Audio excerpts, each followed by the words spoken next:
Halo, apa kabar? Saya harap semuanya dalam keadaan sehat-sehat dan tetap semangat dalam mengikuti materi pelajaran sistem paralel dan terdistribusi. Kali ini kita akan mempelajari tentang parallel processing menggunakan GPU.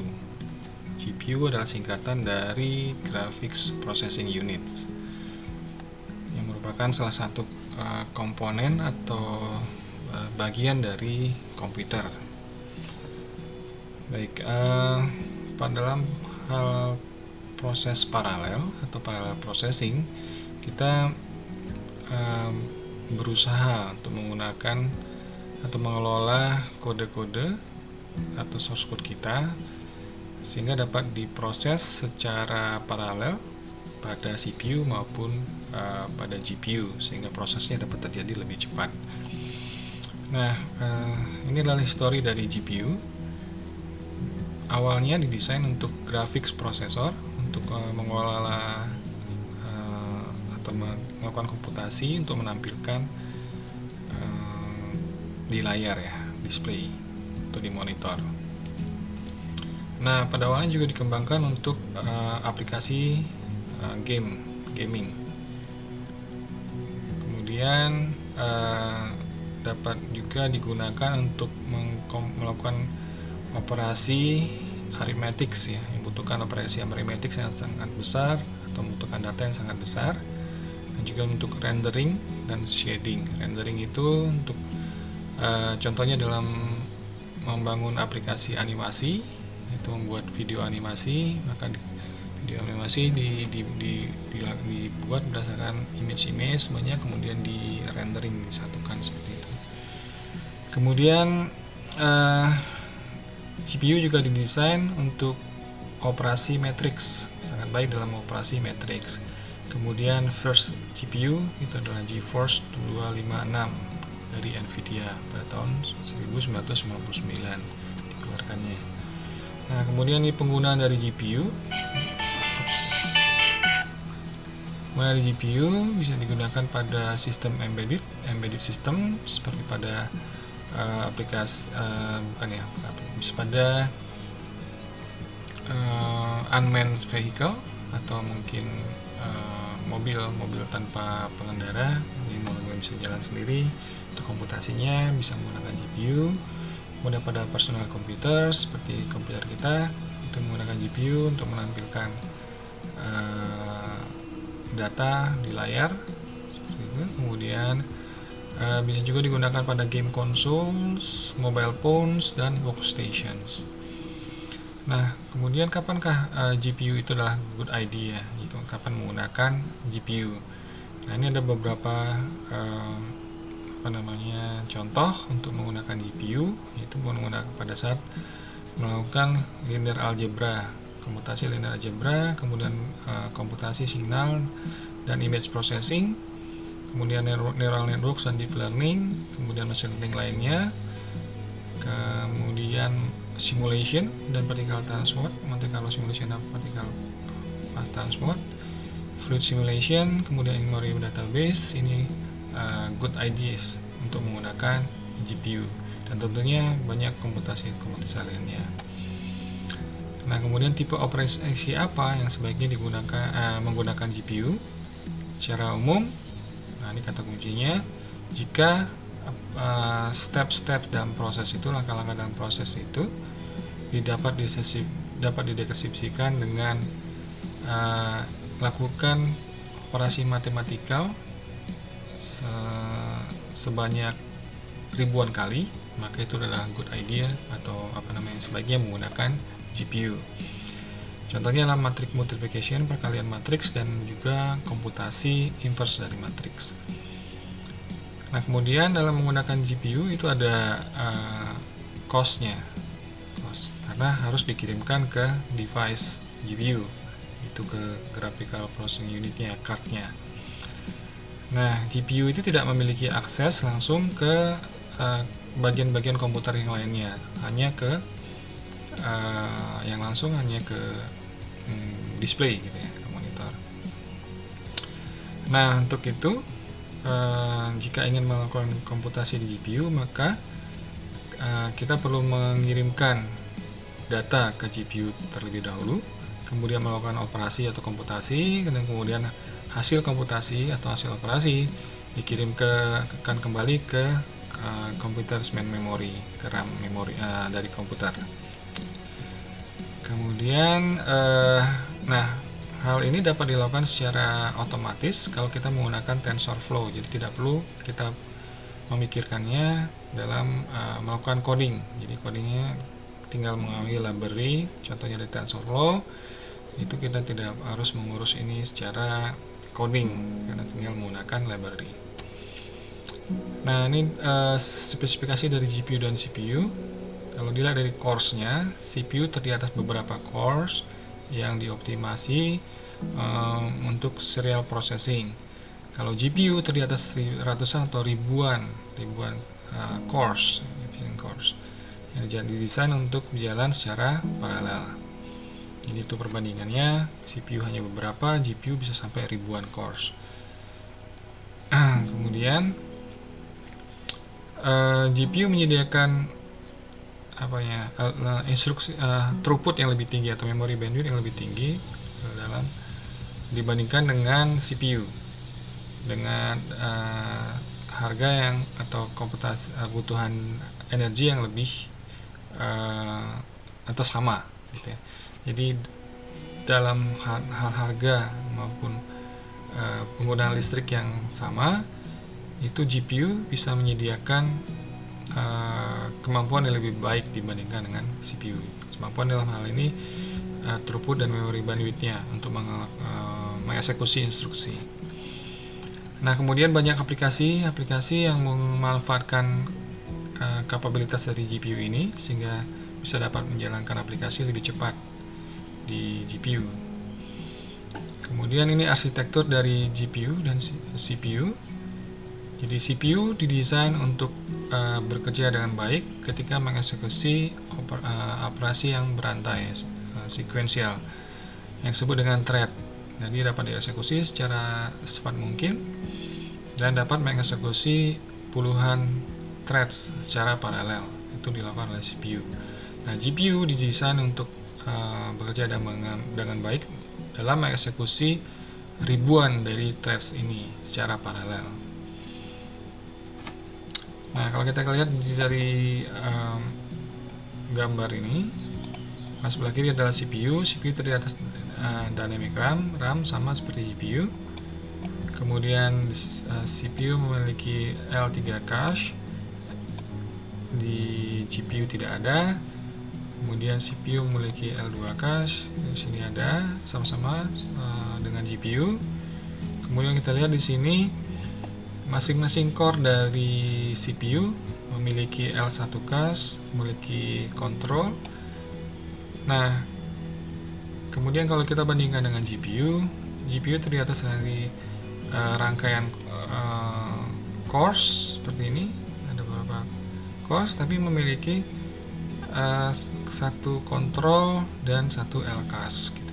Baris ini memiliki satu L cache dan L1 cache dan satu controller.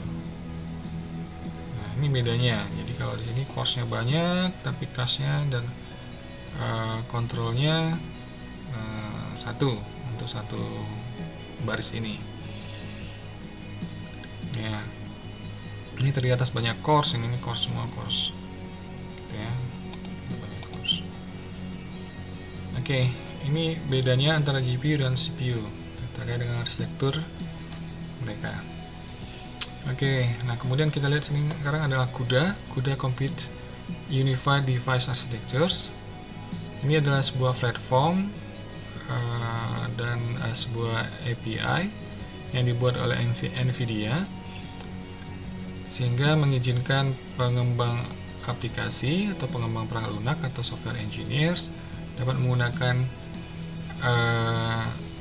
GPU untuk berbagai jenis kepentingan lainnya, untuk berbagai jenis komputasi lainnya, tidak hanya untuk menampilkan data ke layar gitu ya, menampilkan gambar di layar, tapi untuk komputasi lainnya dengan adanya CUDA dari NVIDIA.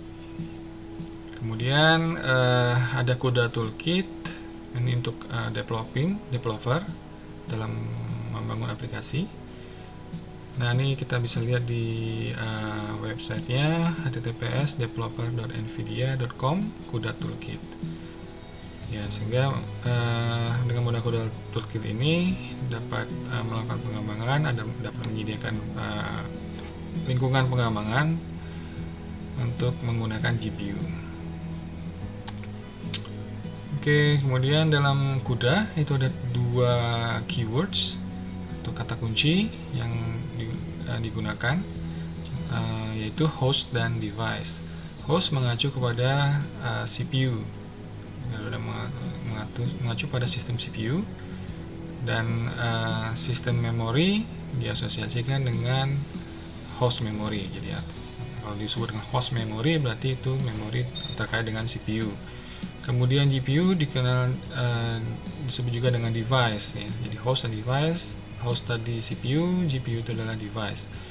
Kemudian memori GPU disebut dengan device memory.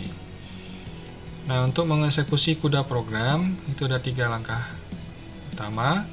Yaitu pertama, mengcopy atau menyalin data atau mengirim data dari memori, host memory ke device memory. Jadi host to device transfer. Kemudian mengeksekusi programnya, kemudian mengopi hasilnya dikirimkan dari device ke host, jadi device to host transfer. Nah, kemudian pada CUDA itu ada disebut dengan CUDA kernel. Kernel ini adalah sebuah fungsi yang akan dieksekusi pada GPU. Kita lihat di gambarnya ini ada contoh dari sebuah kernel. Ini ada instruksi atau operasinya. Nah, ini akan dikomputasi atau dieksekusi di GPU. Nah, kernel ini adalah parallel portion atau porsi paralel pada aplikasi kita yang dieksekusi sebanyak K kali secara paralel pada CUDA threads yang berbeda. Jadi bisa dilakukan dengan cepat karena menjadi K kali threads, ya, kali threads, eksekusi berkali-kali secara bersamaan. Oke, kemudian setiap CUDA kernel itu ditandai dengan atau diawali dengan __ global, kemudian __. Ini deklarasi bahwa ini adalah sebuah kernel. Baik, nah ini contohnya aplikasi pada C. Ini source code-nya. Kita lihat sini __ global, __ lagi, kemudian ini adalah fungsinya. Ya. Nah, kemudian fungsi ini akan dipanggil dalam fungsi main. Nah, diinvokasi dengan n threads, jadi sebanyak threads-nya ada sebanyak n. Oke, kemudian kita lihat sekarang CUDA block. Jadi di CUDA itu ada beberapa ada istilah block. Nah, block ini adalah kumpulan dari threads. Kemudian blok-blok dari CUDA ini dikelompokkan menjadi sebuah grid, istilah-istilahnya. Jadi thread dikelompokkan menjadi blok, kemudian blocks dikelompokkan menjadi grid. Nah, kemudian kernel itu dieksekusi sebagai grid of blocks of threads. Jadi kernel dieksekusi sebagai grid, di mana grid itu terdiri atas beberapa CUDA blok, blok terdiri atas beberapa threads. Nah, kemudian setiap CUDA blok yang terdiri atas beberapa thread tadi dieksekusi oleh satu streaming multiprosesor. Jadi streaming multiprosesor ini sejumlah, jadi sebuah serangkaian cores.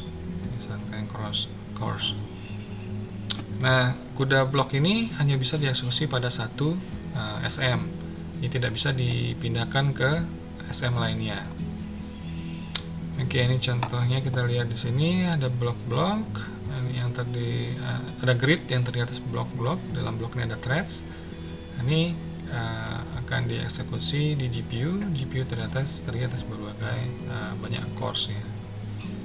Terus ini 1 SM di sini, satu baris streaming multiprosesor. Oke.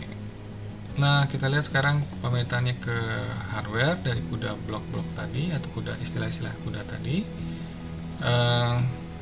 Jadi satu SM dapat menjalankan beberapa blocks bergantung pada resource yang dibutuhkan oleh setiap blok. Jadi kalau semakin besar resource-nya berarti semakin kecil jumlah blocks yang dapat dieksekusi oleh satu SM. Kemudian setiap kernel dieksekusi pada satu device. Kemudian CUDA itu mendukung multiple kernels, dapat dieksekusi pada satu device pada saat yang sama. Jadi pada intinya satu kernel dieksekusi pada satu device, kemudian banyak kernel itu bisa dieksekusi pada satu device pada saat yang sama. Nah, kalau kita lihat kepada gambar ini, di sini kita lihat ada beberapa CUDA kernel. Ini satu grid, ini terdiri atas blok-blok ya, CUDA blok, dan dalam blok ada thread-thread. Satu grid. Nah, satu grid ini kita katakan dia menjadi akan dieksekusi di GPU tentunya. GPU CUDA kernel, device, ini device terdiri atas beberapa SM gitu ya, SM. Jadi kita lihat di sini satu SM dapat menjalankan beberapa CUDA blocks. Kemudian kalau kita lihat sebelumnya grid itu materi.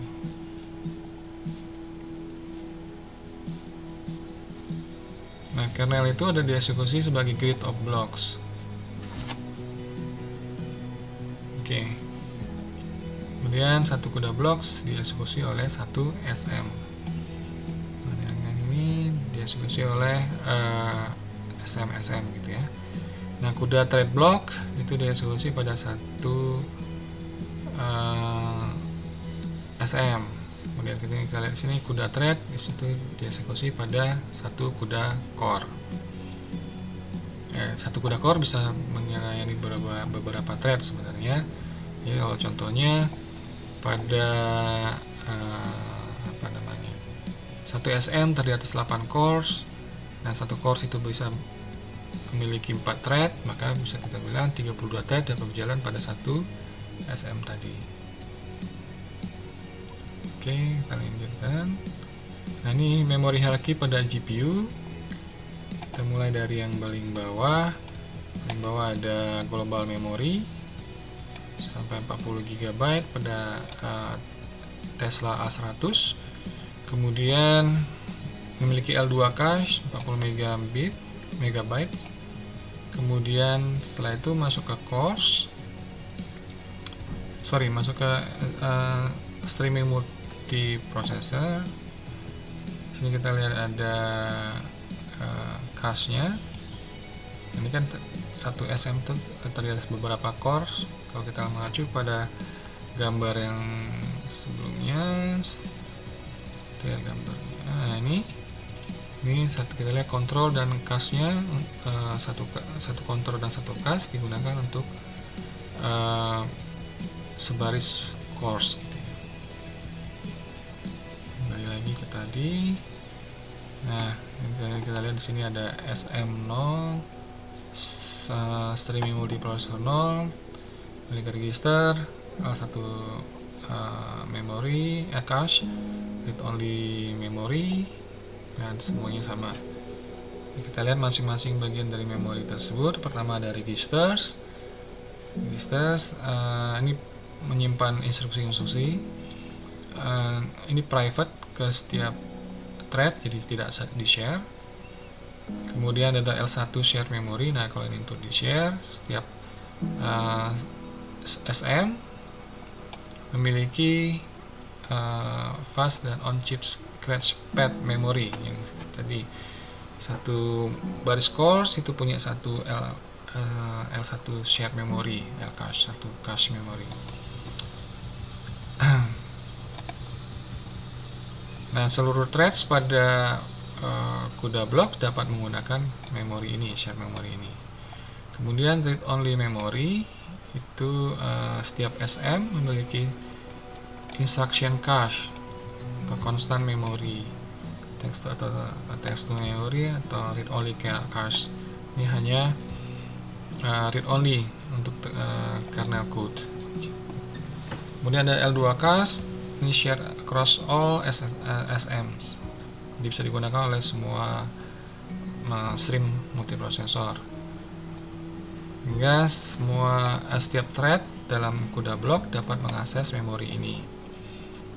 Nah, pada NVIDIA A100 telah meningkatkan besarnya L2 ukurannya, L2 cache size itu menjadi 40 MB dibandingkan dulu pada P100 itu 6 MB.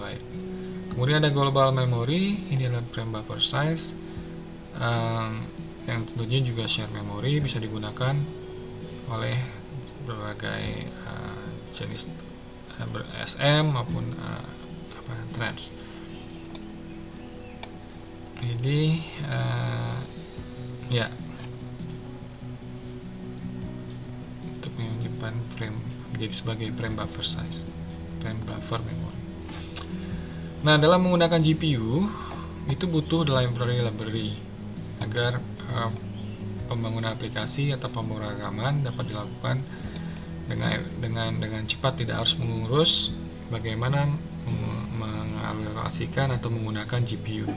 Jadi ada semacam middleware atau library-nya yang mengurusi atau mengelola GPU, sehingga developer atau programmer hanya menggunakannya saja, tidak harus ngurusin kompleksitas dalam penggunaan GPU-nya.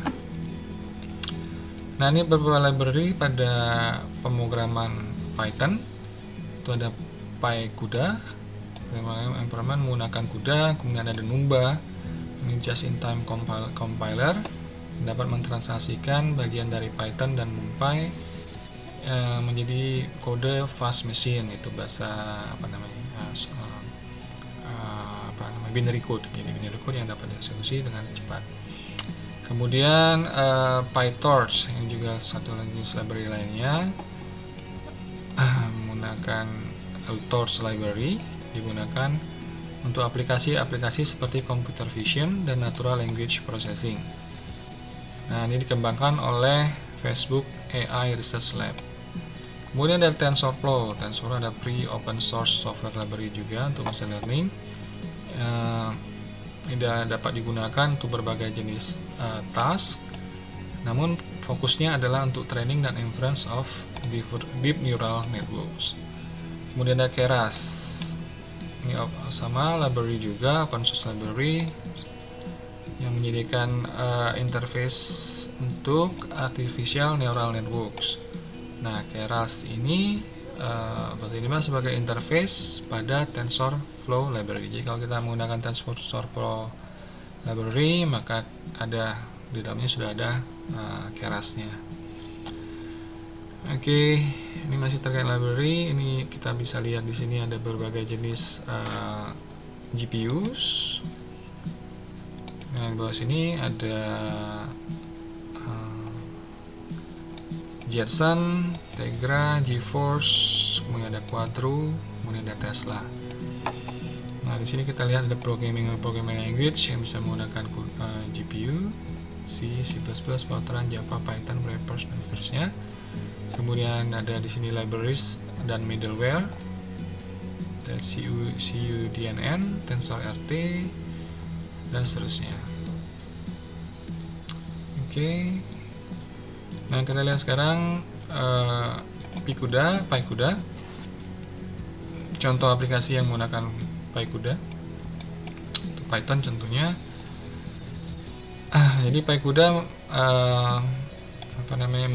memberikan akses kepada NVIDIA CUDA Parallel Computation API dari Python. Jadi Python tinggal panggil aja, itu aplikasi programming interface-nya, memanggil library-nya sehingga dapat menggunakan GPU gitu ya. Ini contohnya, saya tidak akan jelaskan masing-masing atau line by line, tinggal kalau mau tinggal dicobakan aja, jalankan. Tapi ini harus diinstal dulu library-nya, baru kemudian bisa digunakan. Oke, kita lanjutkan. Kemudian contoh Numba. Numba adalah Python compiler dari Anaconda, dapat mengcompile Python code untuk mengeksekusi pada GPU ya, CUDA capable GPUs. Kemudian dengan CUDA, Python dan Numba kita akan menampilkan dua lingkungan yang terbaik, yaitu Rapid Interactive Development dengan with Python combined with the speed of compiled language, jadi bisa dikompil juga both CPU dan NVIDIA juga. Jadi tadi Numba ini adalah just in time compiler kan, sehingga lebih cepat dibandingkan dengan interpreter. Interpreter harus diinterpretasikan dulu, kalau sudah dikompil sudah dalam bahasa mesinnya, tinggal dieksekusi gitu. Oke, ini contoh source code yang menggunakan Numba. Nanti silakan dicobakan sendiri. Ini dia yang akan di just in time compiler-nya tadi. Oke, kita lanjut dengan PyTorch menggunakan library Torch. Ini library untuk deep learning. Ini contohnya, kalau kalian sudah mempelajari tentang machine learning atau ya kalau sudah berarti ini akan sangat bisa menjadi mengulang materi terkait dengan machine learning. Kalau belum, nanti mungkin bisa bermanfaat ketika mengambil machine learning, sehingga udah punya bekal pengetahuan bahwa bisa dieksekusi di GPU. Ini juga silahkan kalau mau dicoba-cobakan di komputer atau di praktikum nanti, tapi nanti praktikumnya akan fokus ke TensorFlow.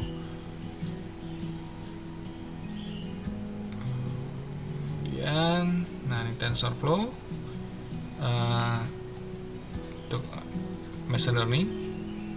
Ini seperti yang sudah sebutkan tadi, ini contoh code-nya untuk pada Python tentunya. Nah, ini salah satu contoh code.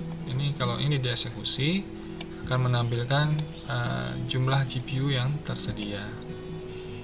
Kemudian ini contoh coding lainnya.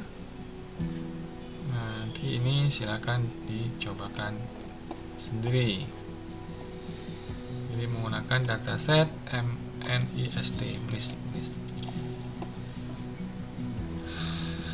Ini dataset untuk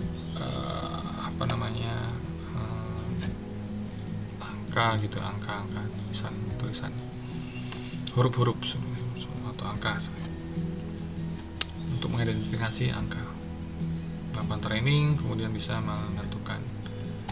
Oke, itu saja materi terkait dengan processing menggunakan GPU. Ini adalah beberapa referensi, silakan dicek sendiri ya.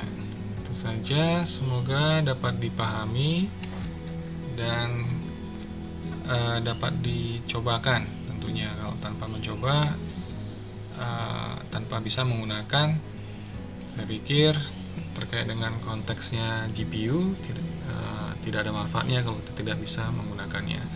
Jadi saya sangat sarankan untuk mencoba supaya bisa mengeksekusi di GPU, sehingga dapat membagi programnya menjadi sekuensial dan paralel. Kemudian bisa ditentukan bagian mana dari program yang akan dieksekusi ke GPU. Tentu harus dipikirkan juga efisiensinya. Tadi ada slide yang membahas tentang kapan menggunakan GPU atau good idea menggunakan GPU. Oke, demikian saja materi terkait dengan parallel processing using GPU.